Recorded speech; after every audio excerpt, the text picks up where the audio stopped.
मार्गशीर्ष माह की कथा अध्याय 3। सूत जी कहते हैं, राजधानी में पहुंचने पर राजा परीक्षित को अपने उस निंदनीय कर्म के लिए बड़ा पश्चाताप हुआ। वे अत्यंत उदास हो गए और सोचने लगे, मैंने निरपराध एवं अपना तेज छिपाए हुए ब्राह्मण के साथ अन्याय पुरुषों के समान बड़ा नीच व्यवहार किया है।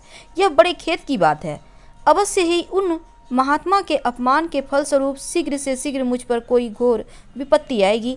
मैं भी ऐसा ही चाहता हूँ, क्योंकि उससे मेरे पाप का प्रायश्चित हो जाएगा और फिर मैं ऐसा काम करने का दुस्साहस नहीं करूँगा। ब्राह्मणों की क्रोधाग्नि आज ही मेरे राज्य, सेना और भरे पूरे खजाने को जलाकर खाक कर दे, जिससे फिर कभी मुझे दुष्ट की ब्राह्मण देवता गौओं के प्रति ऐसी पाप बुद्धि ना हो। वे इस प्रकार चिंता कर ही रहे थे, उन्हें मालूम हुआ कि ऋषि कुमार के साप से तक्षक मुझे डसेगा। उन्हें वह धधकती हुई आग के समान तक्षक का डसना बहुत अच्छा मालूम हुआ। उन्होंने सोचा कि बहुत दिनों से मैं संसार में आसक्त हो रहा था, अब मुझे शीघ्र वैराग्य होने का कारण प्राप्त हो गया। वे इस लोक और परलोक भोगों को तो पहले ही तुच्छ और ब्याज समझते थे, अब उनका स्वरूप स्वतः ही त्याग करके भगवान श्री कृष्ण के चरण कमलों की सेवा की सर्वोपरि मानकर आमरण अनशन व्रत लेकर वे गंगा तट पर बैठ गए। गंगा जी का जल भगवान श्री कृष्ण के चरण कमलों का वह पराग लेकर प्रवाहित होता है जो श्रीमती तुलसी को गंध से मिश्रित है। यही कारण है कि वे लोकपालों के सहित ऊपर नीचे के समस्त लोकों को पवित्र करती है। कौन ऐसा मरणासन्न पुरुष होगा जो उनका सेवन नहीं करेगा। इस प्रकार गंगा जी के तट पर आमरण अनशन का निश्चय कर उन्होंने समस्त आसक्तियों का परित्याग कर दिया और वे मुनियों का व्रत स्वीकार करके अनन्य भाव से श्री कृष्ण चरण कमलों का ध्यान करने लगे। उस समय त्रिलोकी को पवित्र करने वाले बड़े बड़े महानुभव ऋषि मुनि अपने शिष्यों के साथ वहां पधारे। संत जन प्रायः तीर्थ यात्रा के बहाने स्वयं उन तीर्थ स्थानों को ही पवित्र कर देते हैं।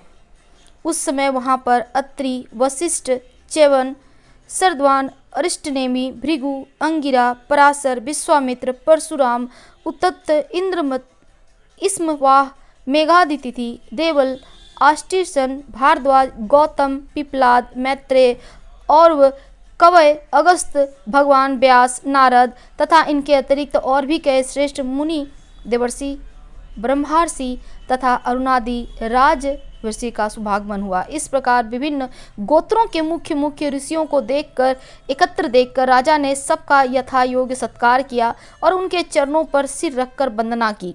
जब सब लोग आराम से अपने अपने आसन पर बैठ गए, तब महाराज परीक्षित ने उन्हें फिर से प्रणाम किया और उनके सामने खड़े होकर शुद्ध हृदय से अंजलि बांधकर वे जो कुछ करना चाहते थे उसे सुनाने लगे।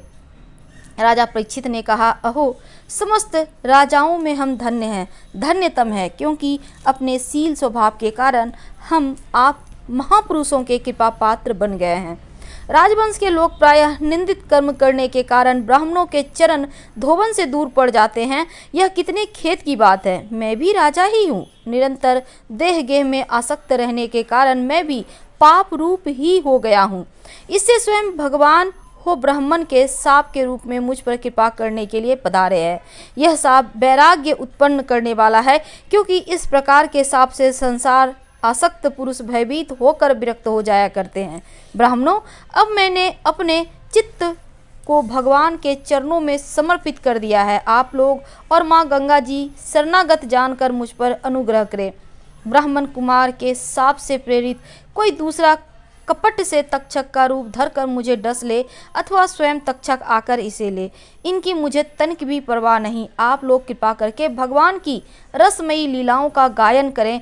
मैं आप ब्राह्मणों के चरणों में प्रणाम करके पुनः यही प्रार्थना करता हूँ, मुझे कर्मवश चाहे जिस योनि में जन्म लेना पड़े, भगवान श्री कृष्ण के चरणों में मेरा अनुराग हो, उनके चरणाश्रित महात्माओं से विशेष प्रीति हो और जगत के समस्त प्राणियों के प्रति मेरी एक ही मैत्री हो, ऐसा आप आशीर्वाद दीजिए। महाराज परीक्षित परम धीर थे। वे ऐसा दृढ़ निश्चय करके गंगा जी के दक्षिणी तट पर पूर्वाद्र कुशों से आसन पर उत्तरमुख होकर बैठ गए। राजकाज का भार तो उन्होंने पहले ही अपने पुत्र जन्मेजय को सौंप दिया था। पृथ्वी के एक छत्र सम्राट परीक्षित जब इस प्रकार आमरण अनशन पर निश्चय करके बैठ गए, तब आकाश में स्थित देवता लोग बड़े आनंद से उनकी प्रशंसा करते हुए वहां पृथ्वी पर पुष्पों की वर्षा करने लगे और उनके नगारे बार बार बजने लगे। सभी उपस्थित महर्षियों ने परीक्षित के निश्चय की प्रशंसा की और साधु साधु कहकर उनका अनुमोदन किया। ऋषि लोग तो स्वभाव से ही लोगों पर अनुग्रह की वर्षा करते रहते हैं। यही नहीं, उनकी सारी शक्ति लोग पर कृपा करने के लिए ही होती है।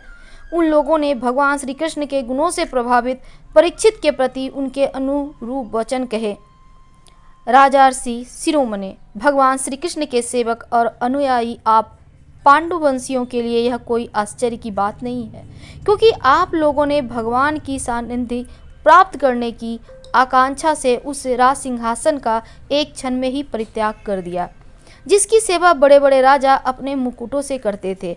हम सब तब तक यहीं रहेंगे जब तक ये भगवान के परम भक्त परीक्षित अपने नश्वर शरीर को छोड़कर माया दोष एवं शोक से रहित भगवत ध्यान में नहीं चले जाते।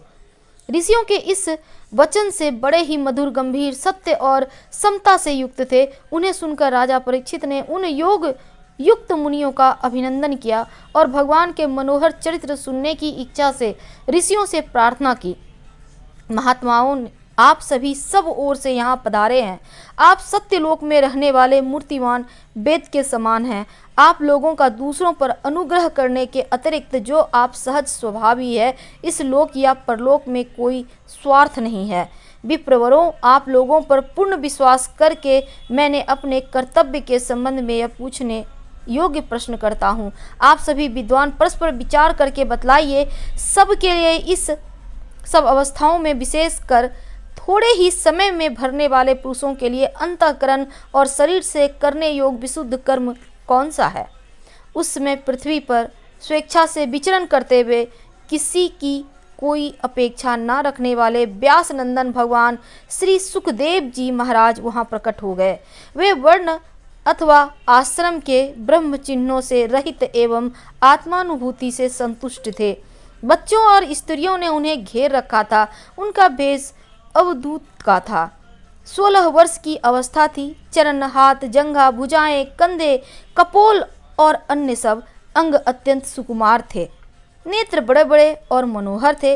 नासिका कुछ ऊंची थी, कान बराबर थे, सुंदर भौहें थी। इनसे मुख बड़ा ही शोभायमान हो रहा था। गला तो मानो सुंदर शंख ही था। हंसली ढकी हुई छाती चौड़ी और उभरी हुई, नाभि भैरव के समान गहरी और उदर बड़ा ही सुंदर। त्रिबली से युक्त लंबी लंबी भुजाएं थीं। मुख पर घुंघराले बाल बिखरे थे। इस दिगंबर भेष में वे श्रेष्ठ देवता के समान तेजस्वी जान पड़ते थे। श्याम रंग था, चित्त को चुराने वाली भरी जवानी थी। वे शरीर को छटा और मधुर मुस्कान से स्त्रियों को सदा ही मनोहर जान पड़ते थे। यद्यपि उन्होंने अपने तेज को छिपा कर रखा था, फिर भी उनके लक्षण जानने वाले मुनियों ने उन्हें पहचान लिया और वे सब के सब अपने अपने आसन छोड़कर उनके सम्मान के लिए उठ खड़े हुए। राजा परीक्षित ने अतिथि रूप से पधारे हुए श्री सुखदेव जी को सिर झुकाकर प्रणाम किया और उनकी पूजा की। उनके स्वरूप को ना जानने वाले बच्चे और स्त्रियां उनकी यह महिमा देखकर वहां से लौट गए।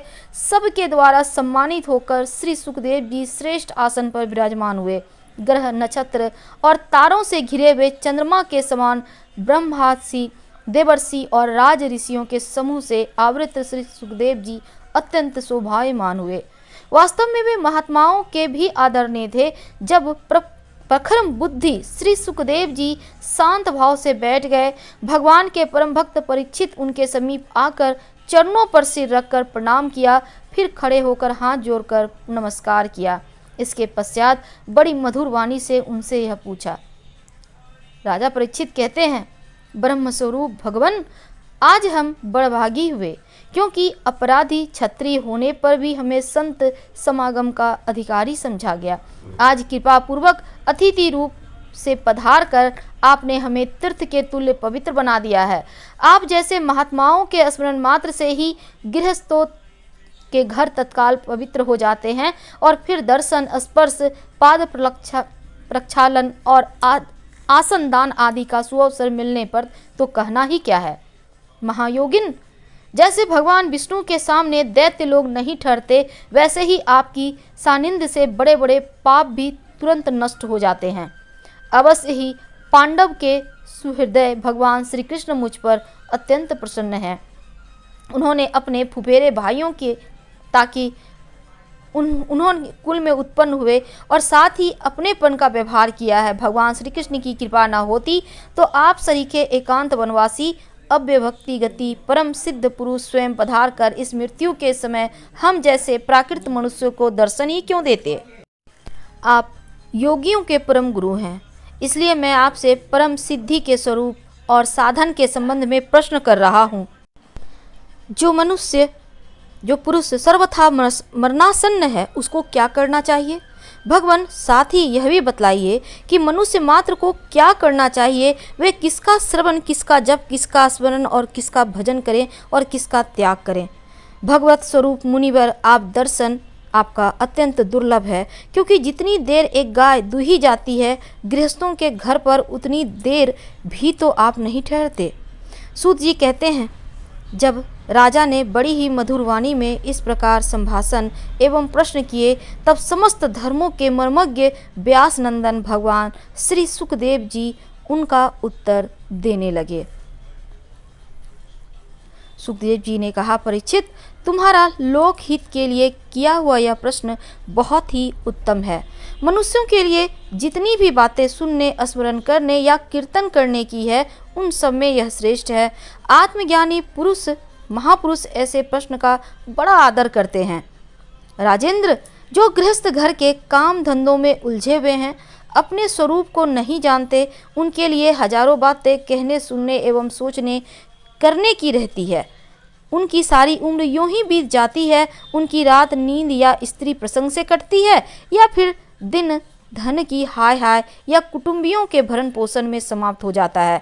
संसार में जिन्हें अपना अत्यंत घनिष्ठ संबंधी कहा जाता है, वे शरीर, पुत्र, स्त्री आदि कुछ नहीं है, असत्य है। परंतु जीव उनके मोह में ऐसा पागल सा हो जाता है कि रात दिन उनको मृत्यु का प्रास होते देखकर भी चेतना नहीं। इसलिए परीक्षित, जो अभय पद को प्राप्त करना चाहता है, उसे तो सर्वात्मा सर्वशक्तिमान भगवान श्री कृष्ण की ही लीलाओं का श्रवण, कीर्तन और स्मरण करना चाहिए। मनुष्य जन्म यही इतना ही लाभ है, चाहे जैसे हो। ज्ञान से, भक्ति से, अपने धर्म से, निष्ठा से जीवन को ऐसा बना लिया जाए कि मृत्यु के समय भगवान की स्मृति अवश्य बनी रहे। परीक्षित, जो निर्गुण स्वरूप में स्थित है एवं विधि निषेध की मर्यादा को लांघ चुके हैं, वे बड़े बड़े ऋषि मुनि भी अत्यंत भगवान के अत्यंत कल्याणमय गुण गुणों में वर्णन में रमे रहते हैं। द्वापर के अंत में इस भगवत रूप और वेद तुल्य श्रीमद् भागवत नाम के महापुराण अपने पिता श्री कृष्ण द्वैपायन से मैंने अध्ययन किया। राजा से मेरी निर्गुण स्वरूप परमात्मा में पूर्ण निष्ठा है, फिर भी भगवान श्री कृष्ण की मधुर लीलाओं ने बलात् मेरे हृदय को अपनी ओर आकर्षित कर लिया है। यही कारण है कि मैंने इस पुराण का अध्ययन किया। तुम भगवान के परम भक्त हो, इसलिए मैं तुम्हें इससे सुनाऊंगा। इसके प्रति श्रद्धा रखते हुए उनकी शुद्ध चित्त वृत्ति भगवान श्री कृष्ण के चरणों में अनन्य प्रेम के साथ बहुत शीघ्र लग जाती है। जो लोग लोक या परलोक किसी भी वस्तु की इच्छा रखते हैं या इसके विपरीत संसार में दुख का अनुभव करते हैं, जो उनसे विरक्त हो गए हैं, निर्भय मोक्ष पद को प्राप्त करना चाहते हैं, उन साधनों के लिए तथा योग संपन्न सिद्ध ज्ञानियों के लिए भी समस्त शास्त्रों का यही निर्णय है कि वे भगवान के नामों का प्रेम से संकीर्तन करें। अपने कल्याण साधन की ओर से असावधान रहने वाले पुरुषों को वर्षों लंबी आयु भी अनजान में ही व्यर्थ में बीत जाता है। उससे क्या लाभ? सावधानी से ज्ञान पूर्वक बताई हुई दो घड़ी ही सर्वश्रेष्ठ है, क्योंकि उनके द्वारा अपने कल्याण की चेष्टा तो की जा सकती है। राजर्षि वांग अपनी आबू की समाप्ति समय जानकर 2 घड़ी में ही सब कुछ त्याग कर भगवान के अभय पद को प्राप्त हो गए। परीक्षित, अभी तो तुम्हारे जीवन की अवधि 7 दिन की है। इस बीच में ही तुम अपने परम कल्याण के लिए कुछ करना चाहिए, सब कर लो। मृत्यु का समय आने पर मनुष्य को घबराना नहीं चाहिए। उसे चाहिए कि वह वैराग्य के शस्त्र से शरीर और उससे संबंध रखने वालों के प्रति ममता को काट डाले। धैर्य के साथ घर से निकलकर पवित्र तीर्थ के जल में स्नान करे। पवित्र एवं एकांत स्थान में विधि पूर्वक आसन लगाकर बैठ जाए।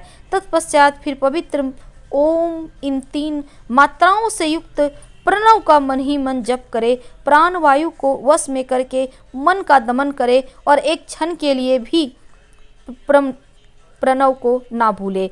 बुद्धि की सहायता मन के द्वारा इंद्रियों को उनके विषयों से हटा ले। कर्म को वासनाओं से चसल करते हुए मन को विचार के द्वारा रोककर भगवान के मंगलमय रूप लगाए। स्थिर चित्त से भगवान श्री विग्रह में से किसी एक का अंग का ध्यान करे। इस प्रकार एक एक अंग का ध्यान करते करते विषय वासना से रहित मन को पूर्ण रूप से भगवान में ऐसा तल्लीन कर ले, फिर और किसी को विषय का चिंतन ही ना हो।